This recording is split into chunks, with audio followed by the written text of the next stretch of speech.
একার সংসারে ধৈর্য আর বুদ্ধি খাটিয়ে দিয়ে প্রতিদিনের কাজগুলো করলে ঘর থাকে পরিষ্কার পরিচ্ছন্ন। বিকেলে গেলাম বাবানের স্কুলে অনুষ্ঠানে। রাধে রাধে বন্ধুরা, কেমন আছো তোমরা সবাই? আশা করি ভীষণ ভালো আছো। আমরাও কিন্তু খুব ভালো আছি। আজকে হচ্ছে শুক্রবার, তোমাদের সাথে নিয়ে আজকের ব্লগটা শুরু করছি। সাথে থাকো, আজকের ব্লগটা তোমাদের খুব ভালো লাগবে। তো আজকে হচ্ছে শুক্রবার, সরস্বতী পুজো। সরস্বতী পুজোর অনেক অনেক শুভেচ্ছা। কাদের কাদের বাড়িতে সরস্বতী পুজো হলো আমাকে জানিও। অবশ্য আমার এখনও করা হয়নি বাড়িতে কখনো সরস্বতী পুজো, তবে ইচ্ছে আছে কোনো এক বছর করব সরস্বতী পুজো। তো যাই হোক, করবো করে কোনো বছর করা হয় না, কিন্তু ভাবছি দেখি সামনে বছর যদি পারি অবশ্যই করব। এবছর তো আর হলো না, কিন্তু খুব ইচ্ছে করে। সব রকমেরই পুজো করা হয়, সরস্বতী পুজোটা তো এখন তো সবাই, মানে এখন বলতে গেলে সবাই ঘরে ঘরেই বেশিরভাগ করে। যেহেতু এমনিতে তো সবাই করে, তো আমাদের ঘরে ঘরে প্রচুর হয় সরস্বতী পুজো। তো হচ্ছে আমার খুব ইচ্ছে ছিল করার, কিন্তু করা হলো না। দেখি সামনে বছর যদি পারি তাহলে করব। আর তোমরা কে কে করলে জানিও আমাকে। তো অনেকগুলো জামা কাপড় রেখেছি, যেগুলো কেচে দিয়েছিলাম, গুছিয়ে নিচ্ছি। সকালবেলা উঠে এগুলো কাজ করছি। তো বাবান যাবে আজকে স্কুলে, কারণ হচ্ছে বাবানের স্কুলে তো স্কুলে পুজো হয় সবারই, মানে প্রতি স্কুলে সরস্বতী পুজো হয়। তো বাবান যাবে অঞ্জলি দিতে। তো হচ্ছে আমি যাব না, বাবান আর বাবানের বাবা দুজনে যাবে। আজকে একটু দেরি করে উঠেছি বলতে গেলে কটা হবে, 7:30টার দিকে ওঠা হয়েছে। 7:30টার দিকে কাজগুলো করছি। যেহেতু ছুটি আছে, বাবানের বাবার স্কুলেও সরস্বতী পুজো হয়, কিন্তু বাবানের বাবা তো আর ওই মানে নিজের স্কুলে যাবে না, বাবানকে নিয়ে বাবানের স্কুলে যাবে, তার জন্য নিজের স্কুলে যাবে না। অবশ্য আগের বছর সরস্বতী পুজোতে বাবানের বাবা বাবানকে নিয়ে গেছিলো আমার স্কুল দেখাতে। বাবার অনেক সময় বলে, পাপা তোমার স্কুল দেখতে যাব। তো এমনি তো আর যাওয়া হয় না, মানে নিয়ে যেতে পারে না ক্লাসের সময়। তো যাই হোক, সরস্বতী পুজোতে যেহেতু নিয়ে যেতে পারবে, তো সেই কারণে হচ্ছে বাবান আগের বছর নিয়ে গেছিলো বাবানকে ঘোরাতে। এদিকে পুজোর ওখানে ঘুরেও এসেছিলো, স্কুলটাও দেখে এসেছিলো। ও তো ভীষণ খুশি হয়েছিল স্কুল দেখে। তো যাই হোক, আজকে বাবানের স্কুলে একটা প্রোগ্রাম আছে। কিসের প্রোগ্রাম আছে সেটা তোমাদের বলবো। তো বিকেলে যাব হচ্ছে বাবানের স্কুলে। বিকেলে বলতে গেলে 2:30-3টের দিকে বেরোবো, তাহলেই হয়ে যাবে। আজকে আবার সরস্বতী পুজোর খাওয়া দাওয়াটাও ও স্কুলে আছে, বাবানের স্কুলেই আছে। যেহেতু হচ্ছে বাবানের স্কুল থেকে হচ্ছে একটা চিঠি দিয়েছিল, যেটা সরস্বতী পুজো প্রতি বছরই একটা নিমন্ত্রণ কার্ড কার্ড দিয়ে পাঠায় আর কি। চিঠি বলতে একটা নিমন্ত্রণ কার্ড দিয়ে পাঠায়। তো এবারও পাঠিয়েছিল, তো সেখানে লেখা ছিল না, বলেছিল আমরা পরে জানিয়ে দেবো কবে হচ্ছে সরস্বতী পুজোর খাওয়াটা যে দিবে আর কি। প্রতি বছরই যেহেতু দেয়, তো যেহেতু হচ্ছে মানে প্রসাদ হচ্ছে দিবে হয়তো সরস্বতী পুজো, মানে খিচুড়ি খাওয়ায় যেরকম প্রতি বছর, সেরকমই এবারও খাওয়াবে। তবে যাই হোক, এবার আর খিচুড়ি খাওয়ায়নি, এবার হচ্ছে ফ্রাইড রাইস খাওয়াইছিল, পনির ছিল, সবজি, মিষ্টি, চাটনি, অনেক কিছুই ছিল ব্যাস। তো যাই হোক, সবটা বলি তোমাদের সাথে। তো যাই হোক, তখন কার্ডটাতে কিছু লিখে দেয়নি, বলেছিল পরে জানাবে। তারপরে হচ্ছে হোয়াটসঅ্যাপে দুদিন আগেই হচ্ছে হোয়াটসঅ্যাপে জানালো, যেহেতু আগে থেকে জানায়নি। হয়তো ওরা একটু শিওর ছিল না, যেহেতু প্রতিবারই হচ্ছে ওরা যে চিঠিটা দেয় ওখানে লেখাই থাকে যে সরস্বতী পুজোর দিনই খাওয়াবে, কিন্তু এবার সরস্বতী পুজোর দিনে হয়তো ওদের কোনো আগে থেকে প্ল্যান ছিল না, বা কোনো একটা সমস্যার কারণে হয়তো আগে জানাতে পারেনি। তো পরে হচ্ছে যেহেতু চিঠিটা মোটামুটি হয়ে গেল, 15 দিন আগেই দিয়েছে মানে স্কুলের পুজোর নিমন্ত্রণ কার্ডটা।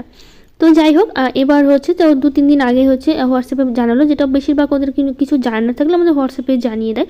হোয়াটসঅ্যাপে গ্রুপ আছে, প্রতিটি ক্লাসের আলাদা আলাদা গ্রুপ আছে, সেই গ্রুপে সব ক্লাসেরগুলো হচ্ছে জানিয়ে দেয়। তো সেই জন্য এবারেও হচ্ছে জানিয়ে দিয়েছে গ্রুপে। কোনো পড়াশোনার বিষয় বা কোনো কিছু স্কুল থেকে কিছু জানানোর থাকলে ওই গ্রুপে ওরা লিখে পোস্ট করে দেয়।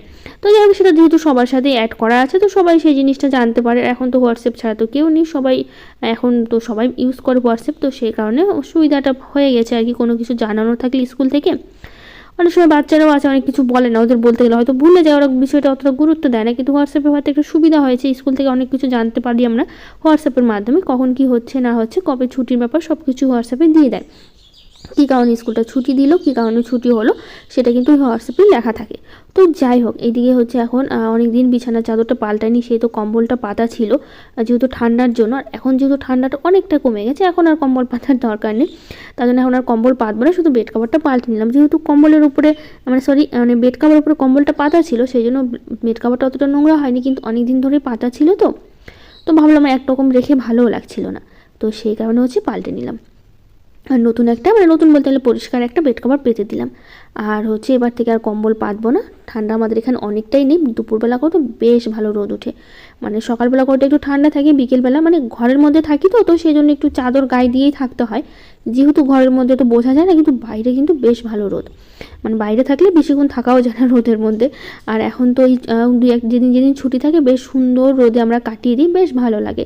তো যাই হোক আজকে আর কাটানো হয়নি, যেহেতু সকাল থেকে কাজকর্ম এটা সেটা করলাম। পরে অবশ্য দুপুরবেলা অনেকক্ষণ বসেছিলাম, মানে বাবানের পর ওরা বেরোবে, মানে বেরোলো যখন স্কুল থেকে, মানে স্কুলের জন্য, তখন তো আবার রান্নাবাড়ি করতে হলো। স্কুল থেকে যখন আসলো, মানে বাবানের হচ্ছে মানে অঞ্জলি দিয়ে স্কুল থেকে, তারপর অনেকক্ষণ দুপুর টাইমে বসেছিলাম, তারপর তো আবার বেরোতে হলো বাবানের স্কুলের উদ্দেশ্যে।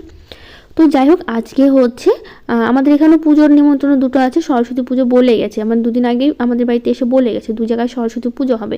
তো যাই হোক সেখানে আর যাওয়া হয়নি, যেহেতু বাবানের স্কুলে গিয়েছিলাম, তো সেই জন্য আর কারো বাড়িতে পুজোতে এবার যাওয়া হয়নি। আর দুটো নিমন্ত্রণ করে গেছে দুটো বাড়ি থেকে পুজোর জন্য। তো যাই হোক এবার আর যাইনি, স্কুলেই যাব। আর হচ্ছে বাবানের স্কুলে প্রোগ্রামটা কি বলতো, বাবান যে স্কুলে, মানে সেই স্কুলে দুটো স্কুল আছে, মানে একটা হচ্ছে নার্সারি থেকে 4 পর্যন্ত, আর একটা হচ্ছে 5 থেকে 12 পর্যন্ত, মানে দুটো স্কুল 2 জায়গায় আছে, মানে গাজলের মধ্যেই আছে, যেহেতু বাবানের স্কুলটা গাজলেই, তো গাজলের মধ্যেই মানে একটু দূরত্ব নিয়ে আর কি। তো যাই হোক যেটা হচ্ছে বাবানের নার্সারি থেকে 4 পর্যন্ত, মানে বাবার আপাতত যে স্কুলে আছে, মানে একই নামেই দুটো স্কুল, একই মালিকের সব কিছু, মানে 5 থেকে যারা পড়তে চায় তারা হচ্ছে ওই স্কুলে ভর্তি হতে পারে। দুটোই হচ্ছে কিন্তু মানে প্রাইভেট স্কুল আর কি দুটোই। তো যাই হোক আর যেটা 5 থেকে 12 ওটাও প্রাইভেটই স্কুল, মানে সরকারি না। তো যাই হোক এখন হচ্ছে ওই মানে ওই স্কুলে হচ্ছে সব, মানে বেশিরভাগ সব প্রোগ্রামগুলো কী হয় বলো তো, ওই স্কুলে হয়, মানে ওই হাই স্কুলেই প্রোগ্রামগুলো হয়। যেহেতু যে নার্সারি স্কুলটা বাবা আপাতত আছে, সেই স্কুলের জায়গাটা একদমই নেই বললেই চলে, মানে হচ্ছে ভেতরে অল্প একটু জায়গা আছে, যেটা হচ্ছে বাচ্চাদের মানে হাঁটা চলার জন্য, মানে খুব একটা জায়গা নেই। সেখানে পুজো হয়, সরস্বতী পুজোটা আবার এই স্কুলে হয়, মানে নার্সারি স্কুলে সরস্বতী পুজো হয়, হাই স্কুলে আবার সরস্বতী পুজো হয় না। সব বাচ্চারা এই স্কুলে আছে অঞ্জলি দিতে, কিন্তু যত প্রোগ্রাম আছে, যত ধরনের অনুষ্ঠান, খেলার থেকে শুরু করে যত রকমের প্রোগ্রাম হয়, সবটা ওই স্কুলে হয়। যেহেতু ওই স্কুলে বিশাল জায়গা, অনেকটা জায়গা নিয়ে, স্কুলটা তো যতটুকু বড় তার থেকে অনেকটা জায়গা নিয়ে হচ্ছে, মানে জায়গা ধরা আছে আর কি। তো সেই জন্য অনেকটা জায়গায় অনেক বড় প্রোগ্রাম হয়। আর হচ্ছে অনেকটা যেহেতু ধরো আলাদা আলাদা করে বাইক রাখার জন্য জায়গা, বা তারপরে যারা গাড়ি নিয়ে আসে, প্রাইভেট কারগুলো নিয়ে আসে তাদের জন্য, টোটো রাখার জন্য, সবই কিন্তু আলাদা আলাদা ব্যবস্থা, 3 জায়গায় 3 রকম সিস্টেম করে রেখেছে। তো যাই হোক ভীষণ ভালো লাগলো আমরা যখন গেলাম ওখানে, মানে সব স্টুডেন্টগুলো আছে ওই স্কুল, যেহেতু 5 থেকে 12 পর্যন্ত বড় বড় স্টুডেন্টগুলো আছে, সবাই বেশ সুন্দর, ওরাই কিন্তু সব কিছু করছে, কোনো টিচাররা কিছু করছে না, ওরা যেহেতু প্রোগ্রাম নিয়ে ব্যস্ত। তো যাই হোক তো বাচ্চাগুলো বেশ সুন্দর, সবার গাড়ি পার্কিংয়ের জন্য ওরাই সব কিছু ব্যবস্থা করছে, বেশ সুন্দর দাঁড়িয়ে আছে, মানে কোথায় কোথায় রাখতে হবে, কী করতে হবে, কখন বের করতে হবে, সব কিছু ওরা সব ব্যবস্থা করছে, বেশ ভালো লাগছে, মানে ডিসিপ্লিনটা ভীষণ ভালো আর কি, এত সুন্দর, মানে মানে দেখে আমার এত ভালো লাগলো। তো যাই হোক আমি দেখলাম আর কি, এত সুন্দর করে সব কাজগুলো ছেলেপেলেগুলো করছে, সব কিছু শেখানো হয়েছে, বেশ ভালো লাগছে। মানে যারা বড় বড় আছে, ছোট ছোট ওদের করানো হচ্ছে না, ওরা বেশ সুন্দর বসে আছে মাঠের মধ্যে, সবাই ওদের বসিয়ে রেখেছে, মানে এত সুন্দর করে সব কিছু করছে। তো যাই হোক এদিকে বাবানের বাবা পুজো দিচ্ছে, আর আমি দেখে দেখে কাজকর্মগুলো করছি। যে কোনো বাচ্চা একটু ডিসিপ্লিনের মধ্যে থাকলে কিন্তু সবসময় কিন্তু ভালো হয়, যেটা ওই স্কুলে গিয়ে আমার ভীষণ ভালো লাগলো, আমার দেখে তো এত ভালো লাগছে। কারণ অনেক সময় গিয়েছি কিন্তু এতটা সেভাবে খেয়াল করা হয়নি, যেহেতু এবার গিয়ে দেখলাম ভীষণ আমার সেই জিনিসটা ভালো লাগলো। তো যাই হোক ওই স্কুলে যাব, যেহেতু হচ্ছে বিকেলবেলা যাব, তো বাবানকে স্নান করিয়ে দিয়েছে, বাবানের আমি এখনও স্নান করিনি, বাবানের বাবা বাবান দুজনেই স্নান করে নিয়েছে। যেহেতু বাবানের বাবা পুজো দিচ্ছে, আমি পুজো দেবো না, ওই পুজোটা দিলে আর বাবানকে স্নান করিয়ে দিচ্ছে, ও তো বসে বসে দেখলে ফোন দেখছে, ওকে রেডি করিয়ে দেবো। এদিকে আমি ভেবেছি হয়তো একটু দেরি হবে পুজো হতে, হঠাৎ করে বাবা ফোন দেখছিল, হোয়াটসঅ্যাপে চলে আসলো, যেহেতু হোয়াটসঅ্যাপে গ্রুপ আছে, গ্রুপে হচ্ছে যে ঠাকুর চলে এসে সব কিছু জোগাড় হয়ে গেছে, ছবি দিয়েছে। তো তাড়াহুড়ো করে আমি ঘর মোছা বাদ মানে হয়ে গেছিলো অবশ্য তখন, তারপরে তাড়াতাড়ি করে আমি দৌড়ে এসে ঘরে এসে বাবানকে তাড়াতাড়ি করে রেডি দিলাম, মানে রেডি করে দিলাম। ওইদিকে বাবানের পর সঙ্গে সঙ্গে পুজো দিয়ে ওই রেডি হয়ে বেরিয়ে গেল, অবশ্য গিয়ে অঞ্জলি দিতে পেরেছে, আমি ভেবেছিলাম হয়তো পারবেই না, মানে হোয়াটসঅ্যাপে দিয়ে সঙ্গে সঙ্গেই দিয়েছে হয়তো ছবিটা তুলে। তো যাই হোক সকাল সকাল যেহেতু বাচ্চাদের, তো সকাল সকালই হবে, তো 8:30টার দিকে ওরা বেরিয়েছিল। তো এইদিকে বাবানকে রেডি করিয়ে দিলাম, তো যাই হোক ওদের পাঞ্জাবিটা পরিয়ে দিয়েছি, তো হাতে তো ঘড়ি পরবে, এর আবার ঘড়ি পরা খুব শখ, তো যাই হোক নতুন নতুন ঘড়ি কিনতে চাই সবসময়। তো বাবানকে রেডি করে দিয়েছি, তো বাবানের পাপাও বেরোবে, দুজনে মিলে বাবা ছেলে চলে যাবে অঞ্জলি দিতে। তো যাই হোক এই যে বাবা ছেলে এখন বেরোচ্ছে, তাড়াহুড়ো করে দিকে ছবি দেওয়ার সঙ্গে সঙ্গে যত তাড়াতাড়ি বেরোতে পারে মানে বেরিয়ে যাচ্ছে, যেহেতু ছবি দিয়ে দিয়েছে এখন আর কী বা করবে, তো সেই কারণে। তো যাই হোক ওরা বেরিয়ে যাক, তারপর আমি স্নান করবো, তারপরে হচ্ছে আমি রান্না বসাবো, এখনও রান্না বসাইনি। তো যাই হোক ওরা বাবা ছেলে দুজনে মিলে চলে যাচ্ছে এখন হচ্ছে অঞ্জলি দিতে।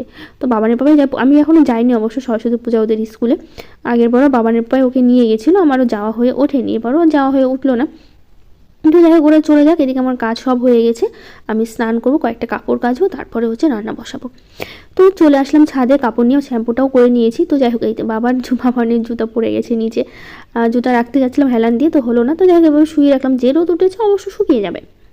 তো যাই হোক জামা কাপড়গুলো নিয়ে চলে এসেছি, যেহেতু বাবার স্কুল ড্রেসগুলো আছে। বাবানের অবশ্য ছুটি আছে কয়েকদিন, যেহেতু হচ্ছে কি বলতো বাবানের স্কুলে প্রোগ্রাম হবে একটা হচ্ছে, আমি সঠিক না ঠিক বলতে পারবো না তোমাদের বুঝিয়ে, যেহেতু বাবানের বাবা এটা ভালো বুঝতে পারে, মানে একটু বিজ্ঞান নিয়ে আর কি, কোনো গবেষণা নিয়ে কিছু একটা আর কি, ওটা নিয়ে আর কি প্রোগ্রামটা হচ্ছে, যেটা আমাদের মানে বাবানের স্কুল যে মালিক আছে ওটা নিয়ে কিছু একটা গবেষণা করেছে, যেটা বিজ্ঞানীদের নিয়ে আর, তো সেটার একটু প্রচার করছে। তো যাই হোক বিজ্ঞানীদের নিয়ে অনেক ধরনের গবেষণা করেছে, হয়তো কিছু একটা মানে করেছে যেটা আমি ঠিক বুঝতে পারলাম না, বাবানের বাবা ভালো বুঝতে পারলো। তো যাই হোক সেটা নিয়েই হলো আর কি, ওখানে অনেক কিছু আছে, সব কিছু তোমাদের দেখাবো অবশ্য, যখন আমি গিয়েছিলাম সবটা ভিডিও করেছি, তোমাদের সাথে সবটা শেয়ার করবো। তো পরে সবটা জানাচ্ছি, তো আগে এদিকে যে কাজ করছি সেগুলো তোমাদের সাথে বলি। তো যাই হোক এদিকে কাপড়টা হচ্ছে মেলে দিয়ে আসলাম, অবশ্য রোদ উঠে গেছিলো, ভাবলাম জামা কাপড়গুলো তো থাক, পরে না চুলটা শুকিয়ে দেবো, যেহেতু এদিকে রান্নাটা করি। ওরা এসে আবার খাবে তো বাবান, তো আর ছোটো বাচ্চা তো না খেয়ে গেছে, স্কুলে অঞ্জলি দিবে, কিছু খাইয়ে পাঠায়নি, সকালবেলা শুধু একটু জল দিয়েছিলাম, জল খেয়েছে। তো সেই কারণে ভাবলাম কি রান্নাটা তাড়াতাড়ি করে ফেলি, তাহলে হচ্ছে বাবান এসেই খেতে পারবে। তো আজকে তো এমনিতে হচ্ছে সরস্বতী পুজো নিরামিষই সব রান্না করবো, তো ফ্রিজে রাখা ছিল পনির, তো আজকে পনির আর বেগুন ভাজা করে রাখবো, যেহেতু এখানে শুধু দুপুরবেলা খাবো, সে বিকেলে তো আবার বাবানের স্কুলে গিয়ে আবার খেতে হবে, যেহেতু ওখানেই খাওয়াবে সব কিছু, সেই কারণে। তো যাই হোক এদিকে অনেকগুলো রাতের বাসন ছিল, যেগুলো তো রাতেই পরিষ্কার করে রাখি। আর কালকে হচ্ছে কি বলো তো, কালকেও নিরামিষ খাওয়া হয়েছিল, বৃহস্পতিবার ছিল কালকে, তো সে কারণে এক্সট্রা করে আর হচ্ছে রান্নাঘরটা পরিষ্কার করতে হয়নি, যেহেতু আমি আগে থেকে পরিষ্কার করেছিলাম। কালকে নিরামিষ খেয়েছি বৃহস্পতিবারের কারণে, আজকে শুক্রবার নিরামিষ, আবার কালকে শনিবার, সেদিনও নিরামিষই খেতে হবে, পরপর 3 দিন নিরামিষ পড়ছে আমাদের। তো যাই হোক সেই কারণে হচ্ছে আজকে রান্নাঘরটা এক্সট্রা করে পরিষ্কার করতে হলো না, যেহেতু নিরামিষের জন্য কালকে আমি পরিষ্কার করাই ছিল সব কিছু। তো যাই হোক ফ্রিজে চলে আসলাম, তো আলু ফুলকপি দিয়ে ভাবলাম একটু ঝোল ঝোল করে পনিরটা করবো, যেহেতু ঝোল ছাড়া বাবান দুজনেই খেতে পারে না। আর হচ্ছে আবার ডাল করবো, কালকে যেহেতু ডাল খাওয়া হয়েছে, ভাবলাম আজকে আর ডাল করবো না, আর একবারের জন্য যেহেতু রান্না করবো, তো পনিরটা করিনি, মানে একটু ঝোল ঝোল করে আর বেগুন ভাজা ব্যাস হয়ে যাবে। তো সেই কারণে এক্সট্রা আমি ওরা যদি কিছু থাকে রাতে যদি খেতে হয় তাহলে খাবো, কিন্তু অবশ্যই কি বলো তো ওখানে স্কুল থেকে খেতে খেতে বাবার স্কুলে সন্ধ্যা হয়ে গেছিলো, তো সেই জন্য সন্ধ্যার সময় এত খাওয়া হয়েছে, তো মানে এত বলতে গেলে সন্ধ্যার সময় খাওয়া হয়েছে, রাতে আর খাওয়াই হয়নি, না আমি খেয়েছি, বাবান খেয়েছে, না বাবানের বাবা খেয়েছে। শুধু আমি ভেবেছিলাম একটু দুপুরবেলা খাবো, আর যদি ওখানে তো বিকেল খিচুড়ি খাবে, কতই বা খাওয়া হবে, ভেবেছিলাম খিচুড়ি খাবে, কিন্তু খিচুড়ি খাওয়াইনি। ফ্রাইড রাইস, পনির বললাম, তারপর ছোলার ডাল ছিল সাথে, আর চাটনি ছিল, বেগুনি ছিল, আর মিষ্টি ছিল, এগুলোই ছিল। তো সেই কারণে হচ্ছে একটু মানে খিচুড়ি হলে হয়তো কম খাওয়া হতো, তো যাই হোক সেই কারণে রাতে খাওয়া হয়নি, তো থেকেই গেছিলো সব কিছু আমাদের। তো যাই হোক এদিকে ভাতটা বসিয়ে দিলাম, আর হচ্ছে বেগুনটা কেটে নিচ্ছি, বেগুন ভাজাটা ওদিকে ভাজা করবো, বেগুন ভাজা হতে যেহেতু সময় লাগবে, এদিকে বেগুন ভাজা হতে হতে এদিকে আমার হচ্ছে পনিরের জন্য সব কিছু রেডি করে নিতে পারবো, মানে সবজি মশলা যা যা লাগে সব রেডি করে নেব।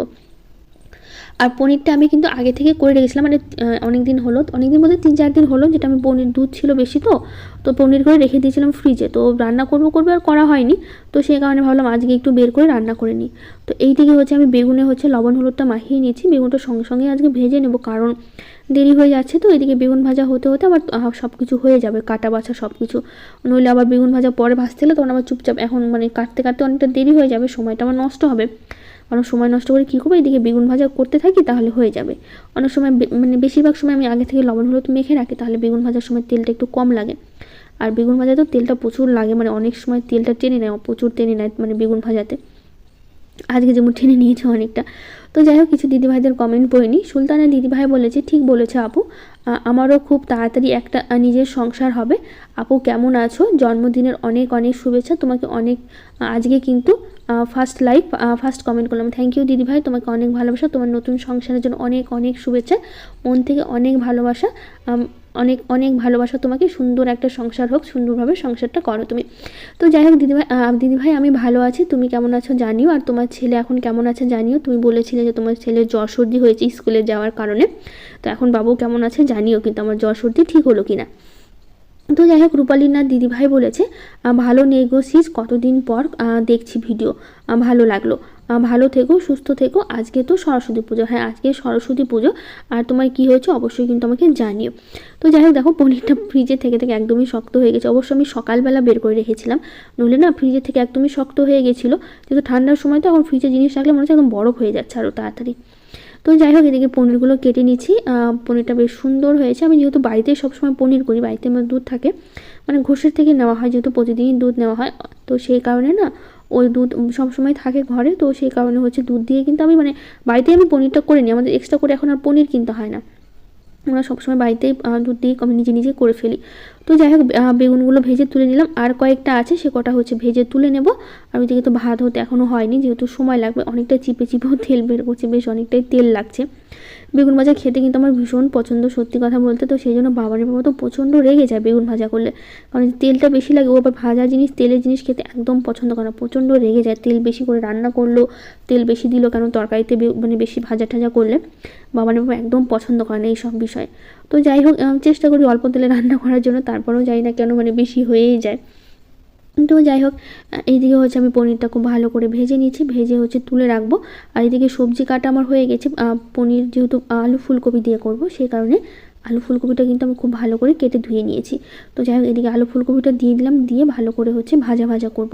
এর মধ্যে একটু হালকা দেবো লবণ আর হলুদ, মানে লবণটা আমি একবারেই দিয়ে দিই তরকারিতে, পরে আর ঝোলে দিই না, আসলে একটা রান্না করতে করতে আইডিয়া হয়ে গেছে তো যে কতটা হচ্ছে লবণ লাগবে, তো সেই কারণে না আমার প্রথমে আমি একবারই দিই, আমি ঝোলের উপর লবণ দিই না, কেন বলো তো, আমার পরে তখন আর খেয়াল থাকে না, অনেক সময় মানে যদি ভাবি যে পরে ঝোল দেখে লবণ দেবো, তখন কী হয়, পরে যখন আমি লবণই দিইনি, খাওয়ার সময় মানে খেতে বসি তখন যখন মুখে দিয়ে ভাতটা তখন বুঝি যে লবণই দিইনি, এরকম আমার অনেকবার হয়েছে। সেই কারণে আমি কী করি বলো তো, কখনও হচ্ছে আমি পরে লবণ দেওয়ার আশায় থাকি না, কারণ আমি জানি আমি ভুলে যাবো, আমার আবার মানে ভুলো মনটা খুবই, কোনো জিনিস যদি ভাবি যে আমি পরে করবো সেই জিনিসটা আমি প্রচুর ভুলে যাই, এটা সত্যি বলতে আমার প্রচণ্ড মানে খারাপ অভ্যাস বলতে পারো। তো সেই কারণে আমি সবসময় রান্নার সময় যখনই সবজি কষাই বা লবণ মানে হলুদ দিই লবণ দিই একটু অল্প করে সবজি কষানোর জন্য, তখনই আমি বেশি করে লবণ দিয়ে দিই, মানে ঝোলে যতটা তরকারিতে যতটা লাগবে। কিন্তু সত্যি কথা বলতে আমার কখনো লবণ বেশি হয় না, আমার একদম ঠিকঠাক মাপেরই কিন্তু হয়ে যায়, যেহেতু আমরা লবণটা খুবই কম খাই, আমাদের মানে আমার হাতের রান্না যদি কেউ খায় অনেকে লবণ দিয়ে খাবে, যেহেতু কেন বলো তো, কারণ আমিও প্রচণ্ড লবণ কম খাই, আর বাবানের বাবা তো আমার থেকে আরও লবণ কম খায়, তো সে কারণে আমাদের তরকারিটা একটু লবণ কমই রান্না হয়, মানে একদম যারা খুব একটু লবণ বেশি খায় তাদের কিন্তু আমাদের ভালোও লাগবে না, মানে ভালো লাগবে না বলতে লবণ দিয়ে তরকারি দিয়ে খাবে আর কি ভাতের সাথে। আর আমি যেরকম বাবানের বাবা কখনো হচ্ছে আমরা এক্সট্রা লবণ দিয়ে ভাত খাই না, আমার ভালো লাগে না সত্যি কথা বলতে এক্সট্রা লবণ দিয়ে তরকারি মানে ভাত খেতে। তো যাই হোক খেতে বসে গেছে, আর বাবানের তো এখন জানো টিভির ঘর ছাড়া ভাত খাওয়ার মানে ওর হয় না, ও টিভির ঘরে ভাত দিয়ে দিয়েছে, ও টিভি দেখছে আর ভাত খাচ্ছে। আর বাইরে রোদে বাবানের বাবা তো বলছে রোদ ছাড়া মানে উঠবেই না, সেই সকাল থেকে ড্রেস পাল্টাইনি, বলছে আর পাল্টাবো না, যেহেতু একটু পরে বেরোতে হবে, আর পাল্টে কী হবে। এই যে বাবান চলে এসে বিড়ালকে মুড়ি দিতে, কারণ প্রতিদিন এই বিড়ালটা দিনে 3-4 বার করে আসবে, এসেই মানে যখনই খিদে পাবে সেই টাইমটা আসবে, এসেই ম্যাও ম্যাও করে ডাকা শুরু করে দেবে সবাইকে, আর বাবান সবসময় ওই খেতে দেয়, আর ভাত দিলে খায় না, ও প্রতিদিন মুড়ি খাবে, তো সেই জন্য মুড়িই দেওয়া হয় ওকে। তো যাই হোক 2:30-এর দিকে আমরা রেডি হয়ে বেরোচ্ছি এখন, মানে এখন বাজে 2:30টা। তো যাই হোক আমি রেডি হয়ে গেছি, বাবানের পাপা তো সেই সকাল থেকে রেডি হয়ে, মানে বাবানের পাপা তো সকাল থেকে রেডি হয়ে একবারেই আছে, ও চেঞ্জ করেনি, বলছে চেঞ্জ করবো না, আমি একবারে বেরোবো, আর যেহেতু আর চেঞ্জ করবো না। আর বাবান তো পরে আবার রেডি করে দিলাম, তো আমি উঁচু হিল পরেছিলাম, এখন দেখছি না শাড়িটা একটু উঁচু হয়ে গেছে, মানে একটু নিচু করতে হতো, যেহেতু ঘরে মানে পরেছি, তো ভাবলাম যে উঁচু হিলটা আর পরবো না, প্লেন জুতাটাই পরে যায়, তো সেই জন্য প্লেন জুতাটা পরলাম, ভাবলাম যে এখন ঠিক আছে শাড়ির সাথে, নাহলে হিল পরার কারণে শাড়িটা বেশি উঁচু লাগছিলো, কারণ আরেকটু নিচু করে শাড়িটা পরতে হতো। তো কেমন লাগছে আমাকে জানিও। তো চলো এবার হচ্ছে যাই, এইদিকে দেখো বাবানের কাণ্ড পড়ে যাবে না বলো তো। তো যাই হোক এই যে দেখো মেন রোড থেকে আমাদের বাড়ি দেখা যাচ্ছে, তোমরা হয়তো খেয়াল করলে কি না। তো এখন যাচ্ছি, চলো বাবানের স্কুলে যাই এবার। তো চলে আসি, এদিকে প্রোগ্রাম শুরু হয়ে গেছে, আমরা এসে দেখি এই কজন লোক আছে, আস্তে আস্তে সেই আমরা বসার 10 মিনিটের মধ্যে পুরো অনেক লোক হয়ে গেল। এখন আমি তোমাদের ঘুরে ঘুরে সবটা কিন্তু দেখাচ্ছি, এখানে সব গার্জেন আছে, আর এই যে পাশে দেখতে পাচ্ছ স্টুডেন্টগুলো বসা আছে, এগুলো সব এই স্কুলে মানে 5 থেকে যারা পড়ে তার সেই সব বাচ্চা, মানে এখানে কম বাচ্চা। আর পিছনে দেখো ওই যে ছেলেগুলো টুপি মাথায় দিয়ে দাঁড়িয়ে আছে, এটা কিন্তু এই স্কুলের স্টুডেন্ট, ওরাই সব চেয়ার টেবিল সব করছে, ওখানে বাইক গাড়ির জন্য সব ব্যবস্থা ওরাই সব কিছু করছে। ভালো লাগলো বিষয়টা, ওই যে বাচ্চাগুলো সব চেয়ার এনে এনে সাজিয়ে সাজিয়ে দিচ্ছে। আর ওই যে স্টুডেন্টগুলো আস্তে আস্তে এখানে সবাই বসবে, বেশ সুন্দরভাবে একটা লাইন ধরে আসে, যেটা ওদের শিখিয়ে দেওয়া হয়েছে, বেশ ভালো লাগে সব জিনিসগুলো দেখে এখানকার। আর বাবানের স্কুলটা মানে এটা তো বাবানের স্কুল না, মানে যেটা যখন বাবান 5-এ উঠবে তখন কিন্তু এই স্কুলে পড়বে, এটা হচ্ছে স্কুল, আবার হচ্ছে সাথে কিন্তু আছে আর কি বলবো হোস্টেল আছে, আবার স্কুলের পাশে কিন্তু আবার হচ্ছে বিএড কলেজও আছে, মানে মালিকেরই আর কি সব কিছু।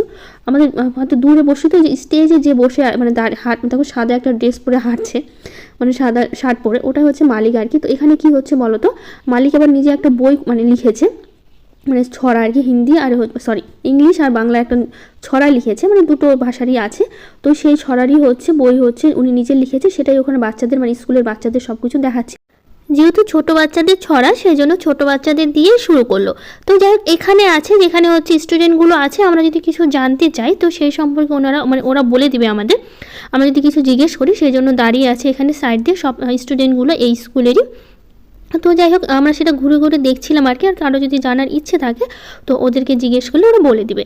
তো যাই হোক, এখানে খাওয়া দাওয়া ছিল, সে বললামই, ফ্রাইড রাইস ছিল, পনির ছিল, আর ডাল, আর মিষ্টি ছিল, চাটনি ছিল, আর বেগুনি ছিল। এগুলো দিয়ে খাওয়া দাওয়া করলাম আমরা। খাওয়া দাওয়া শেষে প্রায় সন্ধ্যাই হয়ে গেছিলো, যেহেতু অনেক ভিড় ছিল, তো এত স্টুডেন্ট, তার মধ্যে গার্জেন। তো যাই হোক, এটা হচ্ছে লাস্টে একদম, এখনও প্রোগ্রাম চলছে, আমরা চলে এসে আর থাকিনি। তো যাই হোক, আজকের ব্লগটা কেমন লাগলো জানিও। আজকের মতো টাটা, দেখা হবে নতুন একটা ব্লগ।